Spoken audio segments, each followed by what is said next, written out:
Du 28 juin au 1er juillet, c'est la fête du cinéma, l'occasion de parler d'un film que j'avais envie de voir depuis sa sortie, que j'avais raté à l'époque, et tu m'étonnes qu'il n'a pas dû être distribué dans beaucoup de salles ni rester longtemps à l'affiche. Vous allez voir pourquoi aujourd'hui, dans Drive-In, Lamborghini, l'homme derrière la légende de 2022, avec Franck Grillo, celui qui essaye de casser la figure à Captain America dans l'ascenseur après avoir été son compagnon d'armes.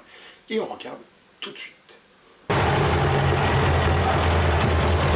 Mesdames et messieurs, bienvenue à la course Terra dei Motori.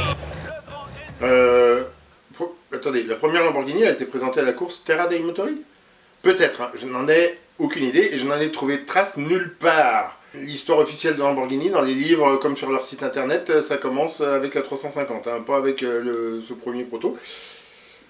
Et j'ai même pas trouvé trace de cette course parce que Terra dei Motori, littéralement territoire des moteurs en français, ou Motor Valley en américain, ça évoque tout simplement l'Émilie-Romagne, hein, cette douce région italienne où sont nées tant de belles marques automobiles qui nous ont fait rêver. C'est peut-être simplement un artifice narratif pour raconter la rivalité naissante avec Ferrari.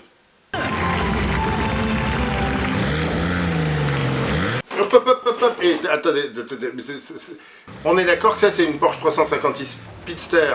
Elle a été présentée en 1948, soit l'année exacte de la fondation de la Société des tracteurs Lamborghini.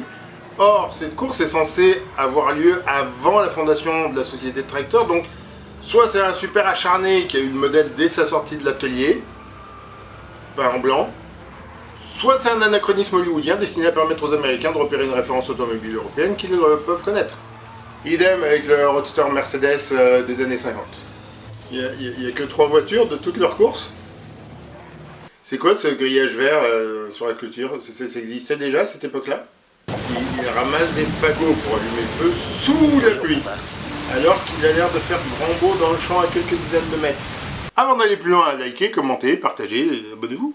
Il y a une contradiction dans le film qui nourrit le mythe du self-made man, mais qui nous montre bien que il a eu besoin d'aide. Son ami Matteo pour construire ses premiers tracteurs, sa femme pour le soutenir, son père pour l'argent, puisqu'il a dû hypothéquer la ferme familiale pour financer le rêve du fiston. On se rend compte que c'est un affreux connard et qu'à l'époque, finalement comme aujourd'hui, ces derniers réussissent mieux que les gentilles personnes qui respectent la morale. En tout cas, c'est ce que l'on peut retenir de ce film. D'ailleurs, on n'entendra plus parler de son père après cet emprunt, ni même de ses frères. Ah si, ils sont évoqués parce qu'il leur reverse la moitié de l'argent obtenu lors de la vente des sociétés dans les années 70, basta. La fête des pères, c'était il y a une semaine. Ça peut marcher?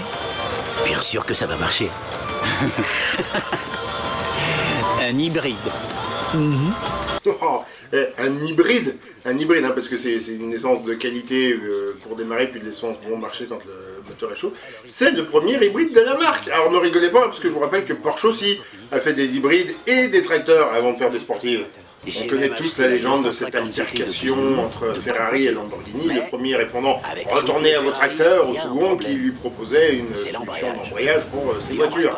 Ce qu'il manque, c'est la réponse du second. « Je suis beaucoup plus puissant que toi et tu oses me parler comme ça ?» Vous savez qui je suis? Alors là, c'est pas du mot pour mot, j'essaie de résumer, j'y étais pas.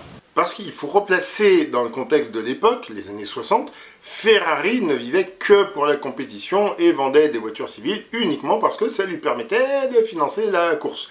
Alors que Lamborghini était un riche industriel à succès à la fois dans les tracteurs et dans les climatiseurs, il vendait en un jour plus de tracteurs que Ferrari ne vendait de voitures en 2 mois. Ouais d'accord, dans les années 60, les tracteurs Lamborghini étaient encore vraiment basiques, mais ça coûtait quand même déjà le prix d'une petite voiture. Puis allez voir, aujourd'hui, il y a certains tracteurs qui coûtent le prix d'une sportive.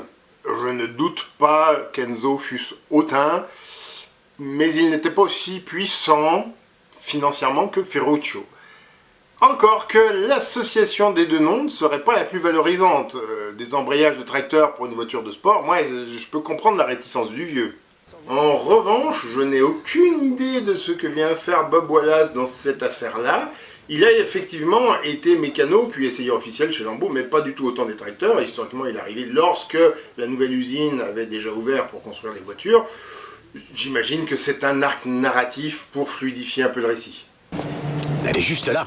La voiture qui jettera Ferrari aux oubliettes de l'histoire. Je vous en prie. Une voiture de course V12, double arbre à cam, lubrification par carter sec, transmission à 5 vitesses. Un différentiel à glissement limité, 2 bobines d'allumage au lieu d'une, 6 carburateurs à double starter. C'est impossible de faire tenir tout ça dans un moteur de 3 litres. Comment ils arrivent à voir tout ça juste dans un croquis?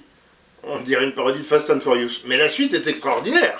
Je dois construire un châssis pour accueillir le double arbre à cam. Pourquoi ils pointent les appuis-têtes arrière? Attendez, parce que l'arbre à cam, c'est dans le moteur. Qu'est-ce que tu vas faire à ton châssis qui permette de l'accueillir? À la rigueur, puisque c'est un double arbre à cam, le moteur sera plus gros, à la rigueur. Mais tu n'as pas encore commencé les calculs de résistance des matériaux, donc tu sais pas quelle taille fera ton moteur. Et les carburateurs? On met une barre stabilisatrice arrière. Mais quel est le tarif? Quel est le rapport entre des carbus, encore une fois, un truc qui vient sur le moteur, à l'avant, donc je peux comprendre que ça puisse changer éventuellement la forme du capot, et la barre stabilisatrice qui donne plus de rigidité latérale au châssis.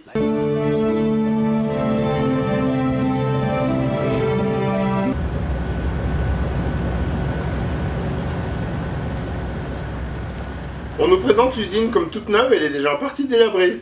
Belle image pour l'ouvrier transalpin. Peut-être, et à ce moment-là c'est un peu classe, ont-ils tourné dans la vraie première usine Lamborghini. Mais même dans ce cas, ça coûte pas cher passer un petit coup de peinture, ça aurait pas été superflu. Les phares. Ils sortent quand on démarre la voiture? Ouais. Ils sortent? Non, Franco. Non. C'est trop complexe. Il faut que les gens voient qu'il y a des phares. Justement, à première vue, on ne les voit pas. Mais dès qu'on tourne les clés, les paupières s'ouvrent et les lumières s'allument. Ils refusent le dessin, alors que ce qu'on nous montre ici est exactement le tout premier prototype présenté par la marque. Pas à Genève, hein, en mars, non, à Turin, donc en octobre, qui a effectivement été dessiné par Scaglione, ce qui n'est pas le cas de la 350 GT de série dessinée par Touring.